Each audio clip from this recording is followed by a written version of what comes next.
John Hus, ao ser condenado a ser queimado na fogueira, disse: agora vocês estão assando um ganso, mas daqui 100 anos vocês ouvirão um cisne cantar. E vocês não vão poder assá-lo, nenhuma armadilha irá parar ele. Esse cisne nasce 100 anos realmente depois. Ele será Martinho Lutero.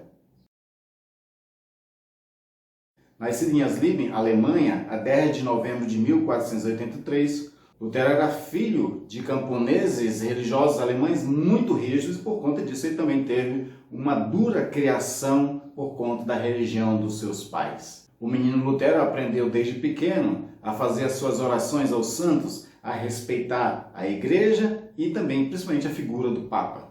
O pai de Martinho Lutero ele era mineiro e ele viveu uma vida muito dura e muito difícil nas minerações. E por conta disso ele não queria que seu filho tivesse o mesmo caminho. Então, com muito esforço, sacrifício e auxílio de algumas pessoas, Lutero então ele vai para a escola, vai estudar. E aos 5 anos já começa a estudar latim numa escola local. Aos 12 anos ele vai para uma outra escola para estudar já numa irmandade em Magdesburgo. E em 1505 ele já alcança o grau de mestre em artes. E por conta disso também ele fica habilitado para estudar direito, que era o desejo do seu pai. Só que isso não vai durar muito tempo, porque em 2 de julho de 1505, um acontecimento muda drasticamente a vida de Lutero. Durante uma grande tempestade ele foi atingido por um raio. Diante da perspectiva da morte, ele fica muito com medo, muito amedrontado, e então ele resolve fazer um voto. E ele faz um voto com a padroeira dos mineiros, que era a Santa Ana. Ele promete a ela que se ela livrasse ele da morte naquele momento, ele ia virar monge. O que não foi fácil convencer os seus pais, uma vez que o pai dele principalmente queria que ele fosse formado em direito. Mas como a promessa tinha sido a padroeira dos mineiros, ficou um pouco mais fácil assim de o pai aceitar essa situação. 12 dias depois, Lutero bateu à porta do mosteiro dos Agostinianos Eremitas, em Erfurt, e pediu para ser aceito na ordem. Em 1506 ele se torna de fato monge, faz todos os seus votos sacerdotais e no ano seguinte realiza sua primeira missa. Desde o início, o jovem monge era visivelmente obediente.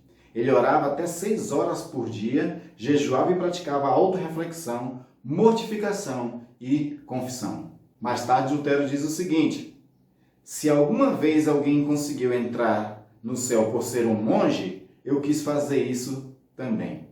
Em 1510, Lutero foi enviado a Roma pela ordem agostiniana para tratar de negócios, uma viagem que marcou a sua vida. Em Roma, Lutero observou que os clérigos viviam de uma forma muito licenciosa, promíscua. E, além de tudo, também Roma estava enfrentando uma grave crise financeira. Estava sendo construída a Basílica de São Pedro. E, por conta disso, eles precisavam de muito dinheiro. E uma das estratégias para arrecadar dinheiro era a venda de relíquias e a venda de indulgências.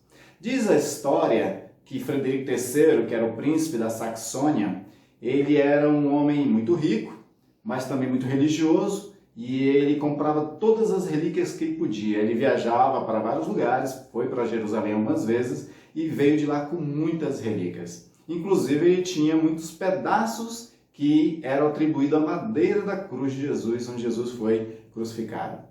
Mas Erasmo de Roterdã, fazendo uma ironia a respeito de tanta madeira, pedaço de lasca de madeira que se vendia da cruz de Cristo, que não só dava para construir uma nova cruz, mas até a Arca de Noé. Já as indulgências era um papel escrito e assinado pelo Papa, dizendo que aquele que comprasse aquele documento tinha os seus pecados perdoados. Não precisava nem de arrepender-se dos seus pecados, bastava comprar a indulgência. Essas indulgências, elas apagavam os pecados passados, os presentes e até os pecados futuros. Mas não só isso, também para poder vender até para os mortos, então dizia aos parentes vivos que se eles comprassem a indulgência para os falecidos, podia livrar a alma deles do purgatório. Claro, não demoraria muito para que Lutero observasse as coisas, analisasse e discordassem dela. Porque no ano seguinte, em 1511, Lutero vai para Wittenberg. Lá existia uma universidade recém-formada em Wittenberg e ele vai fazer os seus cursos superiores de teologia naquele lugar.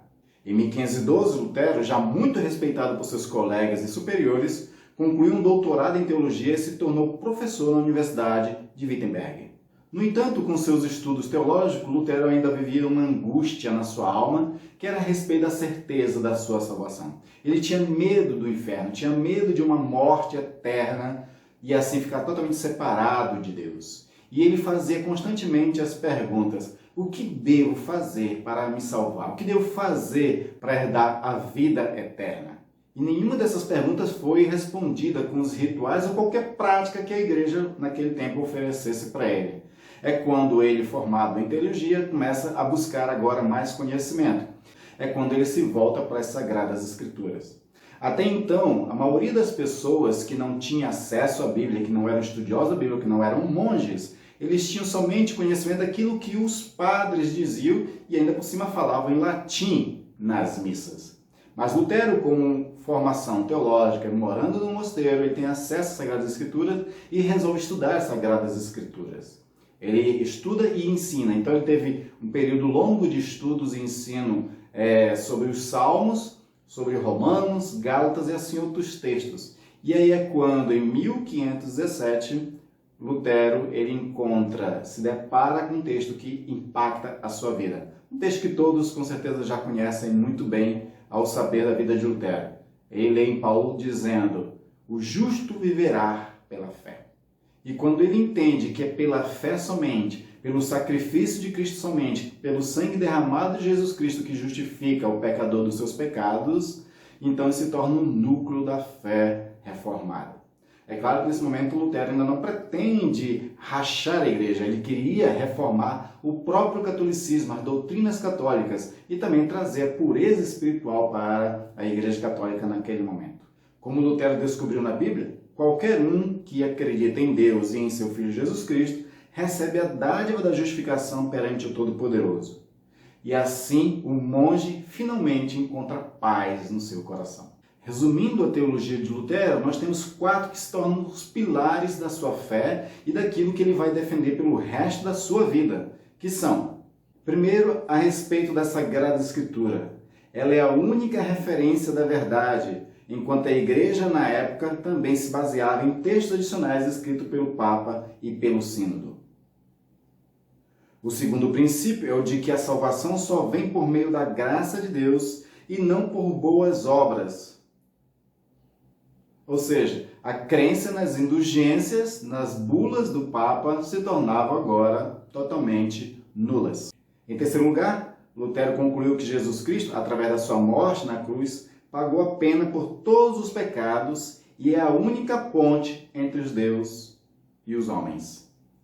Ou seja, agora ele está dizendo que nós não precisamos da intermediação dos santos e nem de Maria. Em quarto lugar, Lutero acreditava que as pessoas são salvas somente pela fé e afirmou: pela fé, Cristo vive em nós. Pela fé em Cristo, a justiça de Cristo se torna nossa justiça. E o que é dele passa a ser nosso. Como professor e sacerdote, Lutero agora ensina essas verdades aos seus alunos e prega essas verdades nas missas também.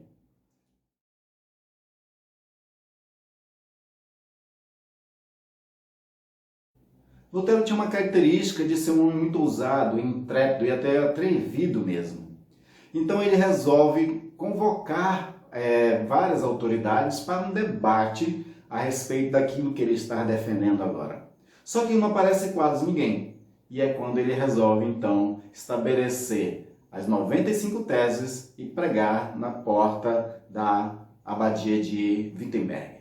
É quando ele fixa as 95 teses no portão da igreja de Todos os Santos em Wittenberg, que serviu como uma espécie de outdoor na época. O movimento desencadeou um debate e atraiu o ódio da igreja.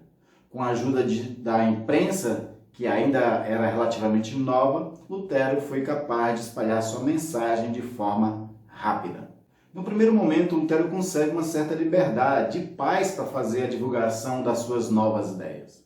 Mas com o tempo, e agora com a ajuda da imprensa, onde os textos podem ser impressos e ir a muitos lugares, então ele começa agora a incomodar.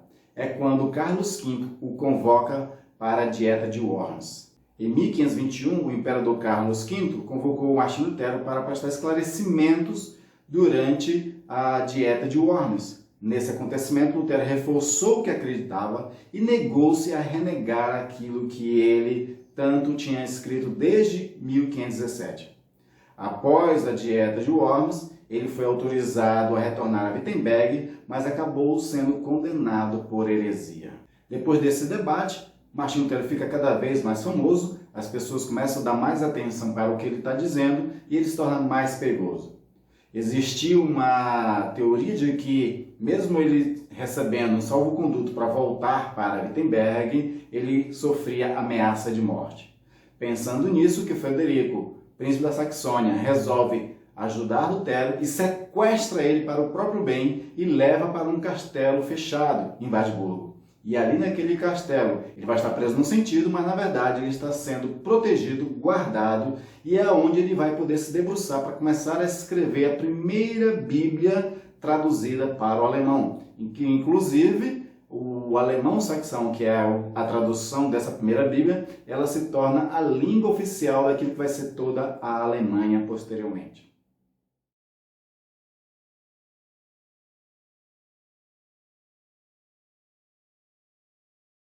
Mais tarde, Lutero ele volta para Wittenberg e continua disseminando as suas ideias, continua aconselhando os fiéis e pastoreando a igreja ali naquela cidade. Lutero abandonou o celibato que marcava a vida daqueles que seguem a vida religiosa da Igreja Católica. Em 1525, casa-se com Catarina von Bora, uma freira que abandonou o seu convento com o advento da Reforma Protestante. Lutero e Catarina tiveram 6 filhos. Martinho Lutero morre em 18 de fevereiro de 1546 de causas desconhecidas, mas o que se sabe através de seus próprios escritos é que ele sofria de muitas enfermidades, ele tinha muitas complicações na sua saúde. Lutero se tornou esse grande reformador da igreja, aquele que de fato estabeleceu os principais alicerces. Depois dele vai vir Zwinglio, vai vir Calvino, o próprio Melanchthon, que foi um parceiro dele naquele início. Mas a história de Lutero não é só de heroísmo e desse homem que realmente foi um grande reformador. Também tem as suas polêmicas. E entre essas polêmicas nós sabemos que Lutero ele não foi a favor dos camponeses que fizeram uma revolta.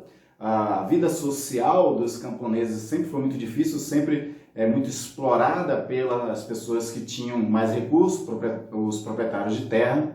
E assim, quando eles inclusive usam textos bíblicos para fazer a sua revolta, Lutero não apoia e condena a ação deles. E por conta disso, é atribuído a Lutero o massacre que houve aos camponeses. Outra realidade que nós sabemos muito grande também a respeito da vida de Lutero, que é polêmico, que para nós hoje seria inadmissível, é o antissemitismo. Ele escreveu vários livros contra os judeus, inclusive ele tem um livro sobre contra os judeus e suas mentiras.